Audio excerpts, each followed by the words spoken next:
Om Shanti. Good morning.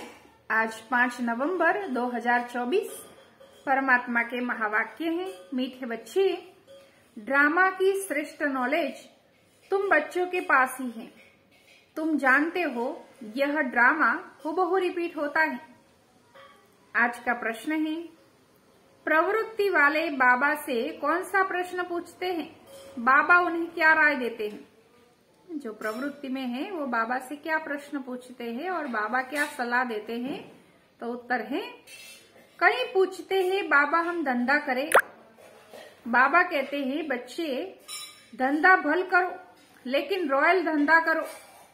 ब्राह्मण बच्चे छी धंधा शराब सिगरेट बीड़ी आदि का नहीं कर सकते क्योंकि इनसे और ही विकारों की खींच होती है। अच्छा, ओम शांति। रूहानी बाप रूहानी बच्चों को समझा रहे हैं। अब एक है रूहानी बाप की श्रीमत, दूसरी है रावण की आसुरी मत। दो मतें हैं। एक है रूहानी बाप की श्रीमत और दूसरी है रावण की आसुरी मत। आसुरी मत बाप की नहीं कहेंगे, रावण को बाप तो नहीं कहेंगे ना, वह है रावण की आसुरी मत। अभी तुम बच्चों को मिल रही है ईश्वरीय मत। कितना रात दिन का फर्क है। आसुरी मत और ईश्वरीय मत में कितना रात दिन का फर्क है। बुद्धि में आता है ईश्वरीय मत से देवी गुण धारण करते आते हैं। यह सिर्फ तुम बच्चे ही बाप द्वारा सुनते हो। जिन्होंने परमात्मा को समझा है वही ये बात को समझते हैं, और कोई को तो मालूम नहीं पड़ता। बाप मिलते ही है संपत्ति के लिए। रावण से तो और ही संपत्ति कम होती जाती है। दुनिया में भी जैसे ही बच्चा जन्मा तुरंत ही क्या कहते हैं, संपत्ति का वारिस आया। तो यहाँ भी जिन्होंने परमात्मा को बाप के स्वरूप में स्वीकारा है तो किस लिए? संपत्ति प्राप्त करने के लिए। ईश्वरीय मत कहाँ ले जाती है और आसुरी मत कहाँ ले जाती है, यह तुम ही जानते हो। आसुरी मत जब से मिली है तुम नीचे ही गिरते आते हो। नई दुनिया में थोड़ा थोड़ा ही गिरते हो।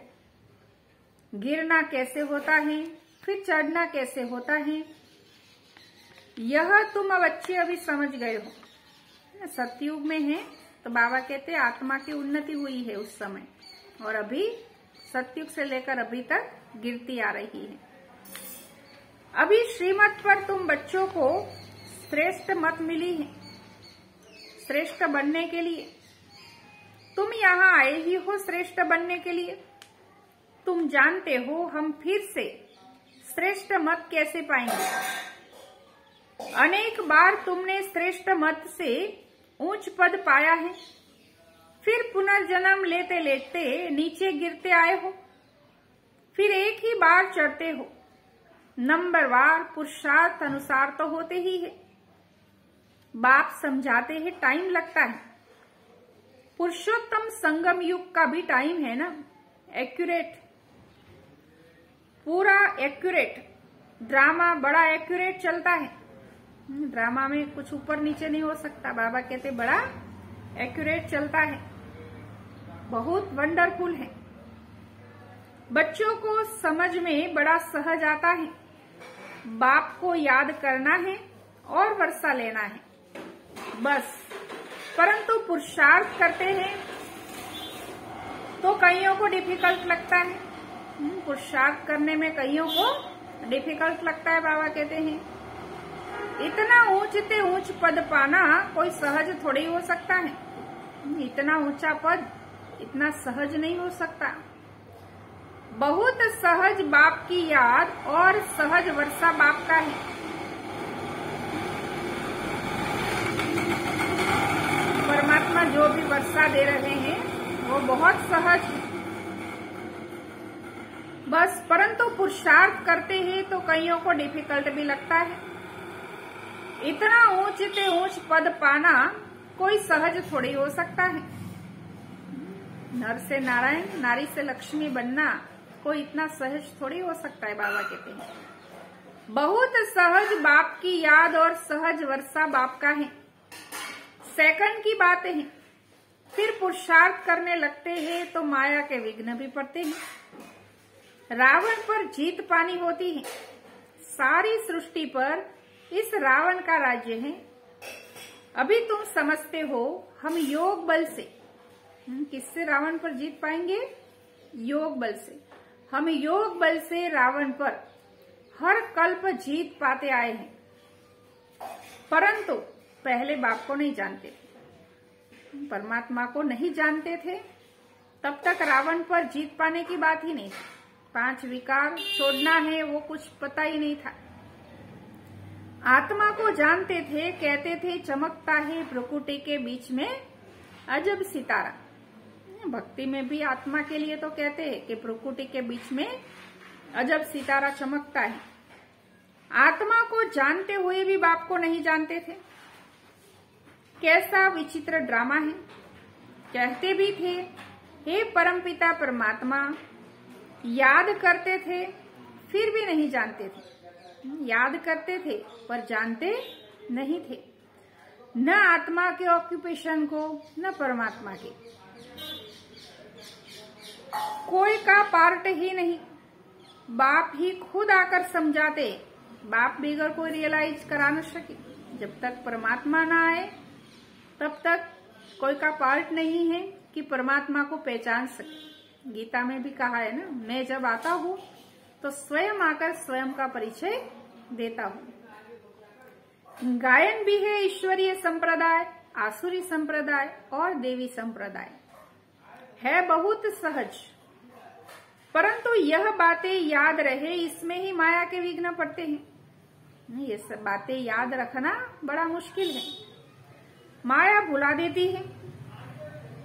बाप कहते हैं नंबरवार पुरुषार्थ अनुसार याद करते करते, नंबरवार पुरुषार्थ अनुसार याद करते। बाबा कहते सब एक जैसा याद नहीं कर सकते हैं, तो जब नंबरवार पुरुषार्थ अनुसार याद करते करते बाबा कहते हैं जब ड्रामा का अंत होगा, ड्रामा का अंत अर्थात पुरानी दुनिया का अंत। ये दुनिया का अंत अभी बहुत नजदीक है। बाबा कहते अभी अंतिम समय चल रहा है, तो जब ड्रामा का अंत होगा अर्थात पुरानी दुनिया का अंत होगा, तब नंबरवार पुरुषार्थ अनुसार राजधानी स्थापन हो जाएगी। जैसे जिसने जितना पुरुषार्थ किया है उस अनुसार राजधानी में जाएंगे। शास्त्रों से यह बात कोई समझ न सके, शास्त्रों में क्लियर बताया हुआ नहीं है, इसलिए बाबा कहते कोई समझ नहीं सकता। गीता आदि तो इसने भी बहुत पढ़ी है। अब बाप कहते हैं इनकी कोई वैल्यू नहीं, परंतु भक्ति में कनरस बहुत मिलता है इसलिए छोड़ते नहीं। कानों को अच्छा लगे, बस जीवन में कुछ धारण नहीं करना है पर कानों को अच्छा लगे। तुम जानते हो सारा मदार पुरुषार्थ पर है। धंधा आदि भी कोई का रॉयल होता है, कोई का छीछी धंधा होता है। शराब बीड़ी सिगरेट आदि बेचते हैं, यह धंधा तो बहुत खराब है। शराब सब विकारों को खींचती है। किसको शराबी बनाना वह धंधा अच्छा नहीं है। आपने तो सिर्फ बेचा, आपने नहीं पी शराब, पर बेचा। जिसे कोई शराबी बना तो बाबा कहते वो धंधा अच्छा नहीं है। बाप राय देंगे युक्ति से यह धंधा चेंज कर लो, नहीं तो ऊंच पद पा नहीं सकेंगे। बाप समझाते हैं इन सब धंधों में है नुकसान, बिगर अविनाशी ज्ञान रत्नों के धंधे के। परमात्मा जो भी ज्ञान रत्न दे रहे हैं वो लोगों को बांटो, वो सबसे श्रेष्ठ धंधा है। बल जवाहरात का धंधा करते थे परंतु फायदा तो हुआ नहीं ना। करके लखपति बने, इस धंधे से क्या होता। बाबा पत्रों में भी हमेशा लिखते हैं पद्मा पदम भाग्यशाली, सो भी 21 जन्मों के लिए बनते। तुम भी समझते हो बाबा कहते बिल्कुल ठीक है। हम सो ये देवी देवता थे, फिर चक्र लगाते लगाते नीचे आए, सृष्टि के आदि मध्य अंत को जान गए। नॉलेज तो बाप द्वारा मिली है, परंतु फिर देवी गुण भी धारण करने हैं। ज्ञान तो मिला पर देवी गुण भी फिर धारण करने हैं। अपनी जांच करनी है, हमारे में कोई आसुरी गुण तो नहीं है। ये बाबा भी जानते हैं, हमने अपना शरीर रूपी मकान किराए पर दिया है। ये मकान है ना, इसमें आत्मा रहती है। हमने अपना मकान किराए पर दिया है, हमको बहुत फखर रहता है कि भगवान को हमने किराए पर मकान दिया है। कौन कहता है? ये ब्रह्मा बाबा। ये उनको नशा रहता है कि भगवान को देखो हमने किराए पर मकान दिया, माना शरीर लोन पर दिया हुआ है। इसमें आत्मा रहती है, हमको बहुत फखर रहता है। ड्रामा प्लान अनुसार और कोई मकान उनको लेना ही नहीं है। कल्प कल्प उनको यह मकान ही लेना पड़ता है। हर कल्प ब्रह्मा बाबा का मकान ही शिव बाबा को लेना पड़ता है। इनको तो खुशी होती है ना, परंतु फिर हंगामा भी कितना मच गया। शुरुआत में देखो कितना हंगामा हुआ। ये बाबा हंसी कुड़ी में कब बाबा को कहते हैं बाबा आपका रथ बना, तो हमको इतनी गाली खानी पड़ी है ना। ब्रह्मा बाबा के अंदर जब शिव बाबा आए, उसके पहले उनकी बहुत समाज में इज्जत थी, बहुत मान सम्मान था। और जैसे ही शिव बाबा आए, ये सत्य ज्ञान लोगों को सुनाया तो लोगों ने विरोध किया, गालियां दी। इसलिए बाबा कहते देखो हम आपका रथ बना तो हमें गाली खानी पड़ी। बाप कहते हैं सबसे जास्ती गाली मुझे मिली, अब तुम्हारी बारी है। परमात्मा को कहते हैं ना सर्वव्यापी है, सब जगह है, सब कुछ वही करता है, तो वो क्या है? सबसे बड़ी गाली है। ब्रह्मा को कब गाली मिली नहीं है, अब बारी आई है। रथ दिया है यह तो समझते हैं ना, तो जरूर बाप से मदद भी मिलेगी। फिर भी बाबा कहते हैं बाप को निरंतर याद करना। इसमें तुम बच्चे इनसे भी जास्ती तीखे जा सकते हो, है ना। जितना जो याद करेगा आगे जाएगा, बाबा कहते हैं, क्योंकि इनके ऊपर तो मामला बहुत है। बल ड्रामा कहकर छोड़ देते हैं, फिर भी कुछ लेस जरूर आती है। यह बेचारे बहुत अच्छी सर्विस करते थे, यह संग दोष में खराब हो गए। अगर संग अच्छा नहीं है तो कब भी खराब हो जाए।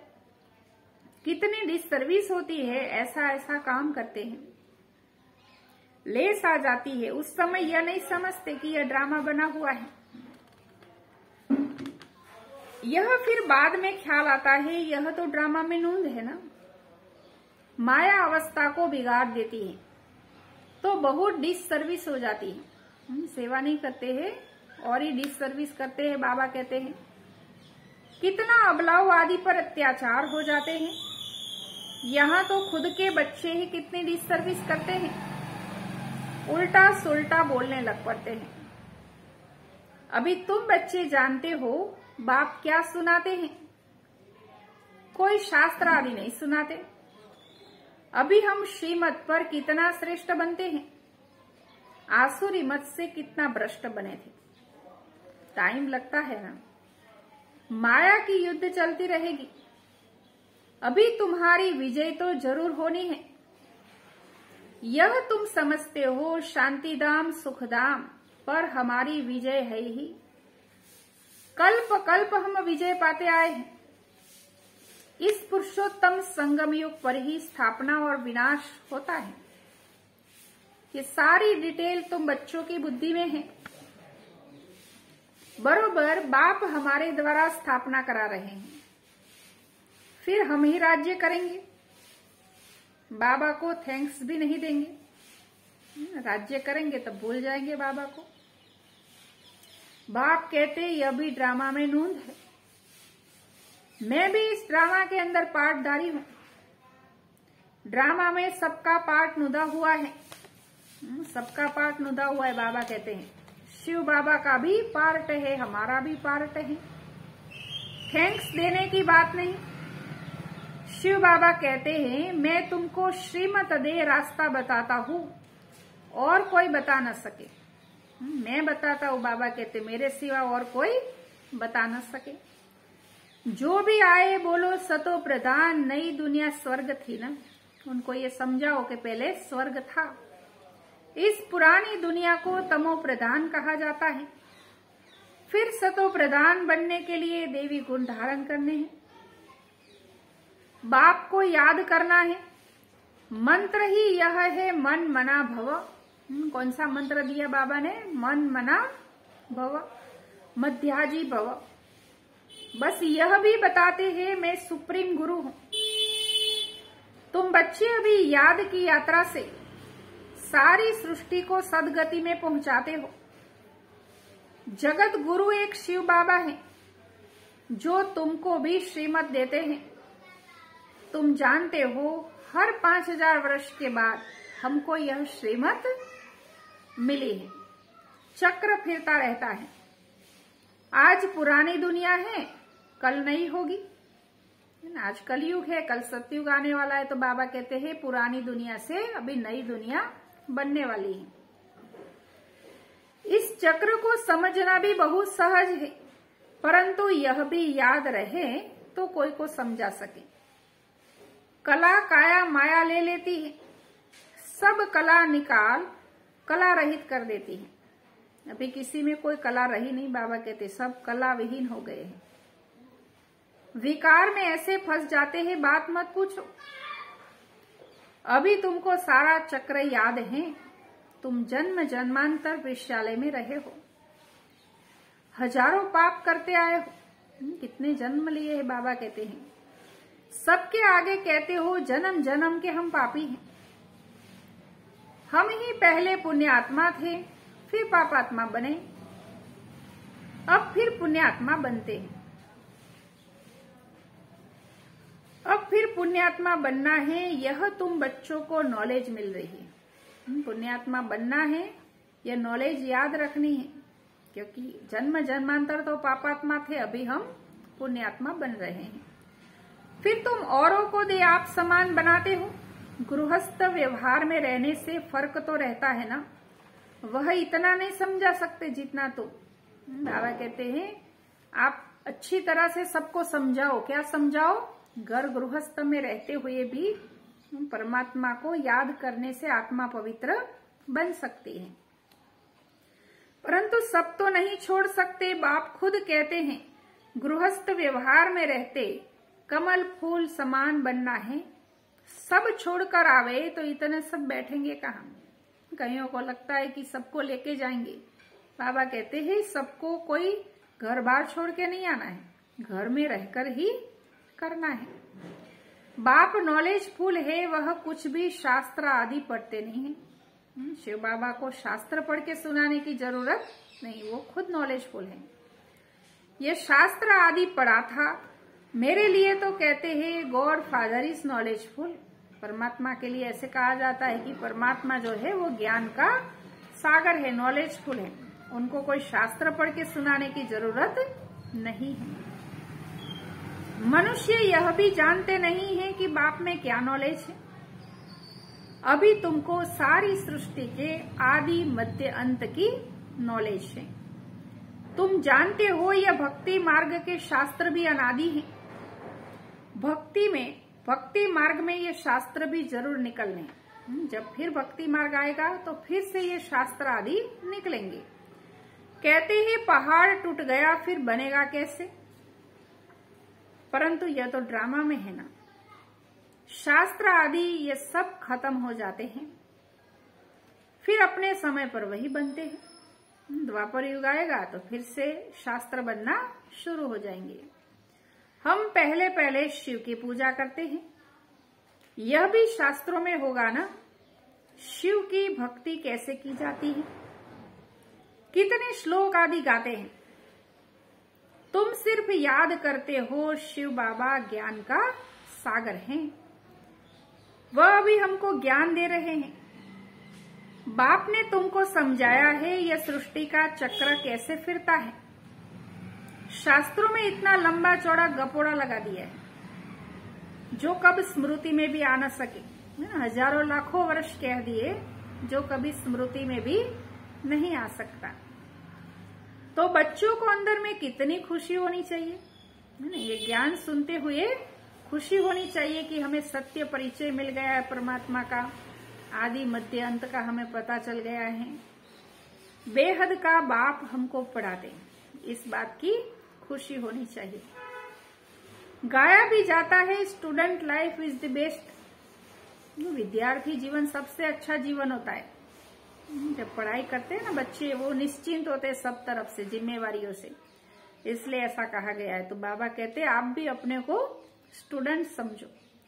भगवान वाच, मैं तुमको ये राजाओं का राजा बनाता हूं। और कोई शास्त्रों में यह बातें है नहीं। ऊंचते ऊंच प्राप्ति है ही यह। वास्तव में गुरु तो एक ही है जो सर्व की सदगति करते हैं। बल स्थापना करने वाले को भी गुरु कह सकते हैं, परंतु गुरु वह जो सदगति दे। यह तो अपने पिछाड़ी सबको पार्ट में ले आते हैं। दूसरे धर्म की जो आत्माएं आई तो उनके पिछाड़ी तो और दूसरे नीचे आए। बाबा कहते वो अपने साथ तो सबको लेके गए नहीं, वापिस ले जाने के लिए रास्ता तो बताते नहीं है। बारात तो शिव की ही गाई हुई है और कोई गुरु की नहीं। मनुष्य ने फिर शिव और शंकर को मिला दिया है। कहाँ वह सूक्ष्म वतनवासी, कहाँ वह मूल वतनवासी। दोनों एक हो ऐसे कैसे हो सकता है। यह भक्ति मार्ग में लिख दिया है। ब्रह्मा विष्णु शंकर 3 बच्चे ठहरे ना, तीनों को बच्चा बना दिया था। यादगार है भक्ति में। ब्रह्मा पर भी तुम समझा सकते हो, इनको एडॉप्ट किया है तो ये शिव बाबा का बच्चा ठहरा ना। ऊंचते ऊंचे है बाप, बाकी यह है उनकी रचना। कितनी ये समझने की बातें हैं। परमात्मा ऊंचते ऊंचे, बाकी सब उनकी रचना है। ये सारी बातें बाबा कहते अच्छी तरह से समझने की हैं। अच्छा, मीठे मीठे सिकिलते बच्चों प्रति माता पिता बाप दादा का याद प्यार और गुड मॉर्निंग। रूहानी बाप की रूहानी बच्चों को नमस्ते। हम रूहानी बच्चों की रूहानी बाप दादा को भी याद प्यार, गुड मॉर्निंग और नमस्ते। आज की मुरली का धारणा के लिए मुख्य सार है। पहली पॉइंट,